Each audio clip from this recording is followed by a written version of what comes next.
स्वागत है दोस्तों आप सभी का आपके अपने YouTube channel Future to You Academy पर। हालांकि आज हम एक गंभीर विषय पर बात करने वाले हैं कि जो आपने थंबनेल में देखा होगा कि हम एसएससी और रेलवे और ये जो भी पेपर्स होते हैं कॉम्पिटिटिव एग्ज़ाम की आज हम बात करेंगे। तो इनके जो प्रोसीजर है उस प्रोसीजर के बारे में बात करेंगे। तो देखिए, जैसा कि आप जानते हैं कि हमारे देश में अभी इस टाइम पे बेरोज़गारी का मामला कितना बढ़ा हुआ है और एक यूट्यूबर नहीं बोलेंगे, टीचर हैं वो एक मैथ्स टीचर हैं, अभिनय सर उनका नाम है। उन्होंने एक कैंपेन चलाया है ट्विटर पे जिसका नाम है मोदी रोज़गार दो।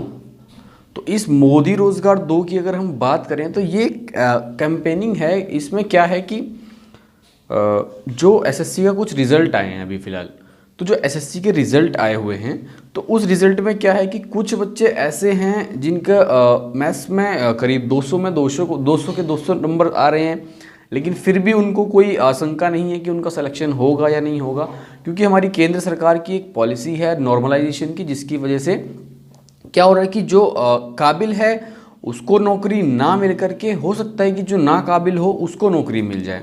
तो इसके लिए मोदी रोज़गार दो का एक कैंपेन चल रहा है।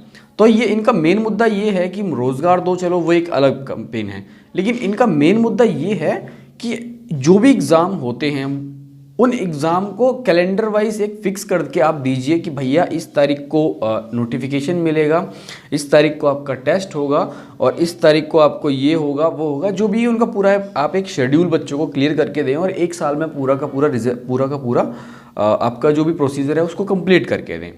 लेकिन होता क्या है, इसका उल्टा होता है। पेपर होता है, नोटिफिकेशन आता है 2017 में, पेपर होता है 2018 में, रिजल्ट आता है 2021 में। आप इसका क्या बोलें। अब एक बच्चा जो 2017 में उसने पेपर दिया था, अब 2017 से 2018 गया, 2019 गया, 2021 आ गया। इसके बीच में अब क्या हुआ, इसके बीच में जो भी मान लो एक लॉलीपॉप, छोटा मोटा लॉलीपॉप दे देंगे कि भैया ये वाली जॉब आ गई है, ये वाली वैकेंसीज निकली हुई हैं, तो उस वैकेंसी के लिए वो जो लड़का जिसकी आशंका थी कि वो पहले भी सेलेक्ट हो सकता था, लेकिन उसकी आशंका अब उसको ऐसा लग रहा है कि ना हुआ, तो वो अगली वाली जो भी वैकेंसीज आ रही हैं उसमें भी वो क्या कर रहा है, वो उसमें भी अप्लाई कर रहा है। अब उसमें जब अप्लाई कर रहा है, अब उसका रिजल्ट कब आएगा ये भी नहीं किसी को पता। तो ये जो लोग हैं, ये जितने भी हमारे टीचर्स वगैरह हैं, इनफैक्ट जितने भी यूट्यूब पे जो भी जितने भी लोग पढ़ा रहे हैं, ये सारे के सारे इसी चीज़ पे कंसंट्रेट कर रहे हैं कि किसी तरीके से ये हमारी सरकार सुने और ये जो एसएससी का और ये जो बाकी जो एग्ज़ाम है, इनफैक्ट हम रेलवे के एग्ज़ाम की बात करें तो रेलवे के एग्ज़ाम जो था वो करीब 2019 में उसका फॉर्म भराया गया था और 2019 के बाद में बच्चे को ये तक नहीं पता था कि मेरा पेपर कब होगा। 2019 पूरा निकल गया, 2020 पूरा निकल गया। इनफैक्ट लास्ट 6 महीने पहले की बात है जब 2020 में लोगों ने कहा, ये इन्हीं टीचर्स ने सबने कैंपेन स्टार्ट किया था कि भाई पेपर तो कराओ, तुमने 500 रुपये का फॉर्म भराया है, उनका पेपर तो कराओ। तो फिर इन लोगों ने पेपर कराना शुरू किया। अब बात करते हैं, अगर हम अपनी सरकार की बात करें तो वो बात करती है डिजिटल इंडिया की। अगर मान लीजिए अगर आप डिजिटल करा रहे हैं तो डिजिटल में तो काम फास्ट होना चाहिए ना। उल्टा यहाँ पर क्या हो रहा है कि पहले जो पेपर होते थे वो करीब 5 दिन में या फिर 6 दिन में ख़त्म हुआ करते थे, सबका पेपर हो जाया करता था और इसका रिजल्ट भी सही से आ जाया करता था। लेकिन जब से ये डिजिटलाइजेशन आया है, इन लोगों ने ऑनलाइन पेपर लेने शुरू किया है और ऑनलाइन पेपर में इनका क्या हो रहा है कि लास्ट जो भी आपका ये जो अभी एनटीपीसी का जो पेपर चल रहा है आरआरबी का, तो उसमें क्या है कि जनवरी से स्टार्ट कर रखा है और जून तक पेपर ही चलते जा रहे हैं, अरे फिर क्या फ़ायदा हुआ हमारे इस डिजिटलाइजेशन का। तो दोस्तों मैं सिर्फ इतना कहूँगा, देखिए इन सब चीज़ों के बारे में आपको बताने पे यूट्यूब में बहुत लोग मिलेंगे। बस हमको क्या करना है, हमको सिर्फ इतना करना है कि जो 25 तारीख है, 25 फेब को 11 बजे हमको सिर्फ क्या लिख के देना, हमको यूट्यूब पे ट्वीट करना है, ट्विटर पे हमें ट्वीट करना है कि मोदी _रोज़गार _ दो। ये जो हमारा हैशटैग है, इस हैशटैग को हमें ट्रेंडिंग कराना है और सरकार जो हमारी बहरी हो चुकी है उस सरकार के लिए भी हमको कुछ ना कुछ, उनके दिमाग में भी ये बात जानी चाहिए कि असलियत में अब जो हमारे युवा है, जो हमारा यूथ है, वो इन सब चीज़ों पे गौर दे रहा है। उसको नौकरी चाहिए, उनको तुम्हारी लंबी लंबी फालतू की जो बातें हैं कि हम ये कर देंगे वो कर देंगे, अब वो नहीं चाहिए, उनको रोज़गार चाहिए। अरे तुम रोज़गार दो, उसके बाद अगर महंगाई करते हो तो ठीक है, लेकिन बिना रोज़गार दिए आप बोलो कि 80 रुपये 100 रुपये पेट्रोल ले लो, कि ये कर लो वो कर लो। बाकी मैं ये पॉलिटिकल नहीं जाना चाहता। तो मेन मुद्दा है हमारा कि हमें भैया रोज़गार दो।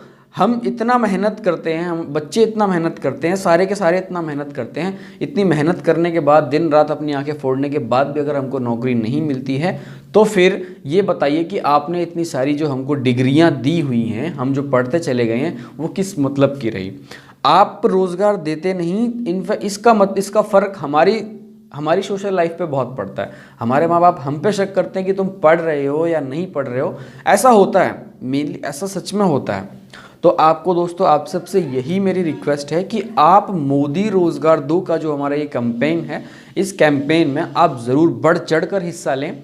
और रही बात आप किस पार्टी के समर्थक हैं, किसके नहीं हैं, कांग्रेस के हैं, आम आदमी पार्टी के हैं, बीजेपी के हैं, जिसके भी हैं, बस आप ये देखिए कि आप जिस भी पार्टी के समर्थक हैं, एटलीस्ट आप अंधे ना हो, किसी का भी अंधे ना हो। आप अपना अच्छा बुरा, अपना मरना जीना जानें। आप किसी पार्टी के, मान लीजिए आप अभी भाजपा है, भाजपा के अगर समर्थक हो, चलिए आप रहिए, कोई बात नहीं। लेकिन भाजपा ने जो वादे किए हैं उस वादे पर कामयाब हो तो अच्छा लगता है कि हाँ भाई हम कोई बात नहीं। लेकिन बोलते हैं ना कि किसी के अंधभक्त ना बने, तो अंधभक्त बनना नहीं है बिल्कुल भी।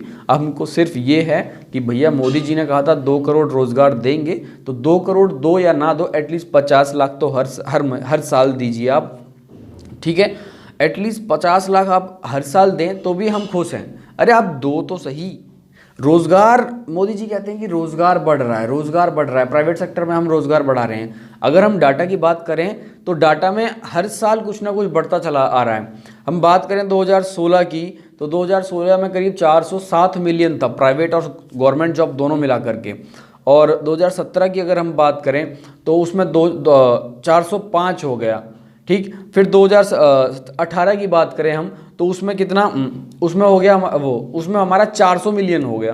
तो उल्टा यहाँ पर रोज़गार बढ़ने की जगह पर ये घटता चला जा रहा है। तो दोस्तों, आप सभी से सिर्फ इतनी रिक्वेस्ट है कि आप 25 तारीख को इसको, जो भी आपका ये जो कैंपेन है, इसको आप 25 तारीख को 11 बजे इसको ट्रेंड कराना है। इनफैक्ट पूरे विश्व को बताना है कि असलियत में इंडिया में बेरोज़गारी काफ़ी बढ़ रही है, और हमारी सरकार को भी इससे अवगत कराना है कि आप अगर इसके ऊपर ध्यान नहीं देते हैं तो आप अपना खुद सोच लें कि क्या हो सकता है। और ये युवा है, ये अगर भड़कता है तो ये कुछ ना कुछ उल्टा सीधा ही करता है।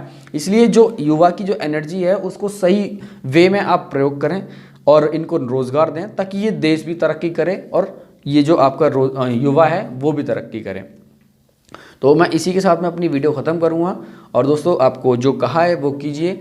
जय हिंद, जय भारत। मिलते हैं अपनी नेक्स्ट वीडियो के साथ, जो भी आपको मिलेगी, जो एनसीईआरटी आपकी सीरीज़ ज्योग्राफी की चल रही है उसी के साथ आपको साथ मिलते हैं। तब तक के लिए धन्यवाद। Take care, bye bye.